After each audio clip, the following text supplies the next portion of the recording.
Hi friends, అందరికీ good evening. ఇప్పుడైతే మేమైతే మార్కెట్కి వెళ్ళినాం. మార్కెట్కి వెళ్ళి ఫిష్ అయితే తీసుకొచ్చినాం. ఫిష్ తీసుకొచ్చినాం. మా బాబు అడిగిండు కదా, ఫిష్ అయితే ఒక పీస్ అయితే ఫ్రై చేసి మమ్మీ అని అడిగిండు. ఇక నేనైతే ఇప్పుడు ఫ్రై చేస్తున్నా. పాప కూడా తింటుంది. మా అత్త మనకి కూరగాయలు తీసుకొచ్చింది వచ్చేటప్పుడు.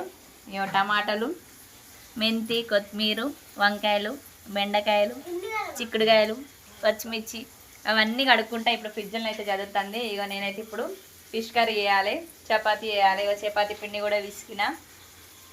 నెక్స్ట్ అయితే ఇక ఫిష్ కర్రీ చేయాలి. ఇప్పుడు ఫ్రై అయితే చేస్తున్నా. ఇవి అయిన తర్వాతనైతే కర్రీ చేసి చపాతీ చేస్తా.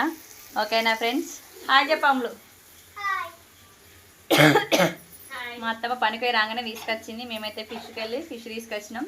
మేమైతే తీసుకొచ్చిన ఫిష్ అయితే రవ్వు ఎక్కువనైతే అవే తీసుకొస్తాను నేను, ఎందుకంటే ముళ్ళు ఉండేవి కాబట్టి అలా పిల్లలు ఈజీగా తింటారని నేనైతే అవి తీసుకొస్తా ఎప్పుడైనా. కానీ ఇట్లా ఫ్రై చేసి ఇస్తానైతే గారెల్లాగా మంచిగా తింటారు మా పిల్లలు.